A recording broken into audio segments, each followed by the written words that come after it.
তরবিয়ত কি? Spiritual training, মানে আমাদের রুহানি ট্রেনিং করবে তরবিয়ত। তারপরে কি দিবেন?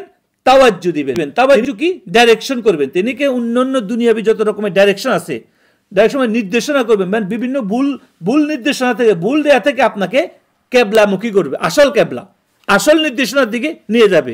আপনার আসল কেবলা মানুষকে যেরকম নামাজে দাঁড়াইলে কয় না কেবলামুখী হও, কাবাতি শরীফাতে আল্লাহু আকবার আমরা বলি না, তো এরকম একজন মুর্শিদে কামেল তিনি আপনাকে তরবিয়ত করবেন। তরবিয়ত কি করবেন?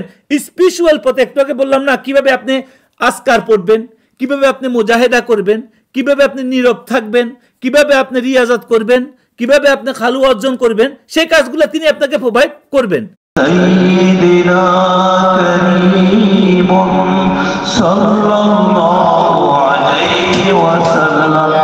কাজ কি? যিনি এই শায়েখ হওয়ার জন্য কি যোগ্যতা?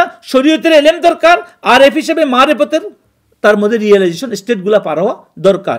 এখন এরপরে বলতে উনি প্রোভাইড করবে আপনাকে, পুট সার্ভ করবে কি কি। প্রথমত হয়েছে তিনি তরবিয়ত দিবে।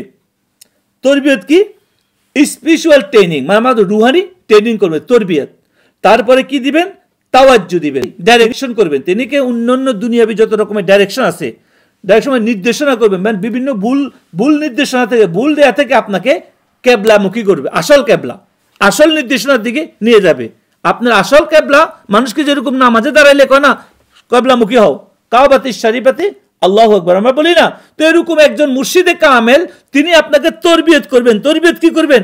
স্পিরিচুয়াল পথে। একটু আগে বললাম না কিভাবে আপনি আজকার পড়বেন, কিভাবে আপনি মুজাহিদা করবেন, কিভাবে আপনি নীরব থাকবেন, কিভাবে আপনি রিয়াজত করবেন, কিভাবে আপনি খালু অর্জন করবেন, সেই কাজগুলো তিনি আপনাকে প্রোভাইড করবেন। ঠিক আছে, এটাকে বলে তরবিয়ত করা, তরবিয়ত নসির।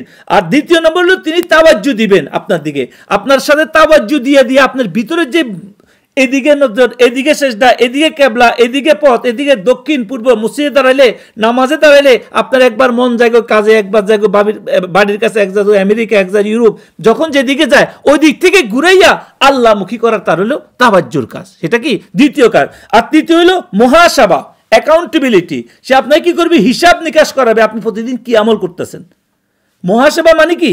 আপনার দৈনন্দিন আপনি প্রতিটা নিঃশ্বাস কিভাবে পালাচ্ছেন, প্রতিটা কর্ম কিভাবে পালাচ্ছেন। তাহলে একজন পীর, একজন শায়েখ, একজন মুর্শিদে কামেল তিনি আপনাকে কি প্রোভাইড করবেন? প্রথমত হলো আপনাকে তরবিয়ত করবেন, কিভাবে আপনি সংগ্রাম করবেন আপনার লেজিনেসের বিরুদ্ধে, তাকাব্বুরের বিরুদ্ধে, অহংকারের বিরুদ্ধে, এগুলোর বিরুদ্ধে আপনি কিভাবে সংগ্রাম করবেন, আপনি কি কি আমল করবেন প্রতিদিন, ফরজের পরে, ফরজ তো করতেই হবে, এরপরে কি কি আমল করবেন সেগুলো আপনাকে শিক্ষা দেবেন শরীয়ত মতে পারে। তৃতীয় কি করবেন? তিনি আপনাকে মুজাহিদের পরে কি করবেন? আপনার জিহ্বা যেন উল্টাপাল্টা না কথা বলে, উল্টাপাল্টা না চলে, জিহ্বাকে হেফাজত করাবেন। তিনি আপনাকে সমস্ত রকমের ডিসিপ্লিনের মধ্যে নিয়ে আসবেন আপনার জীবনকে। তারপর আপনাকে রিয়াজতের মধ্যে নিয়ে আসবেন, আপনাকে খালুয়া, আপনাকে সমস্ত পরিবার পরিজন আত্মীয় স্বজন রাখবেন, কিন্তু আপনি ওদের মায়া থাকবেন না, শুধু আল্লাহর মায়া থাকবেন, ওদের থেকে রিটায়ার হয়ে যাবেন। এই কাজগুলো তরবিয়ত বলে। আর তাওয়াজ্জু দিবেন আপনার সোহবতের কারণে, আর কি বলেন আপনাকে প্রতি মুহূর্তে হিসাব নেবেন। এই জন্য এখন আপনাকে কি করবেন? একজন সুলুকের মঞ্জিলে যিনি চলেন সালেক, সে তো শায়েখ থেকে এগুলো পাবেনি, পাওয়ার পরে তার আর কি কাজ? তার আর কি?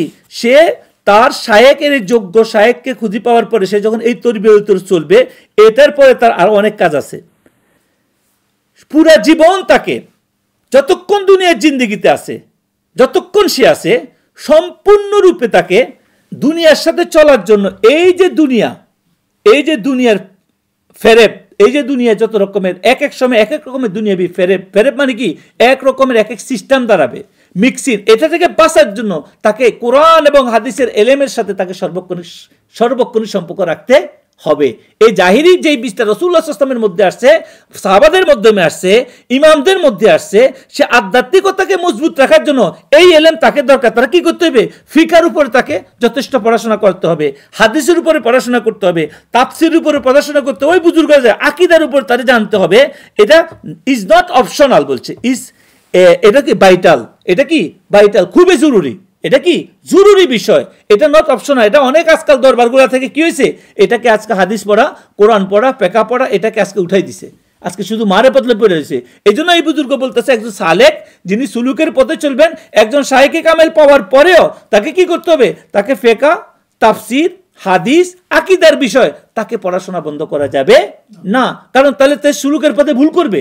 একজন সালেকে কখনো সে সুলুকের পথে ভুল করবে। এখানে আসি, সে যদি আল্লাহকে ভয় পায়, সে যদি আল্লাহকে সর্বক্ষণিক ভয় পাইতে চায়, তাহলে সে কম্পেয়ার করতে হবে। তার মধ্যে যদি এলহামও আসে, তার মধ্যে সুলুকের মঞ্জুরি যে কোনো মাকাম দেখলে সে কোরআন এবং হাদিসের সাথে, ফিকার সাথে, বুজুর্গদের সাথে মিলানোর পরে সে যদি মিলে, সেখানে মজবুত করে সে চলতে পারবে, তার মধ্যে আর কোনো ভয় থাকবে না।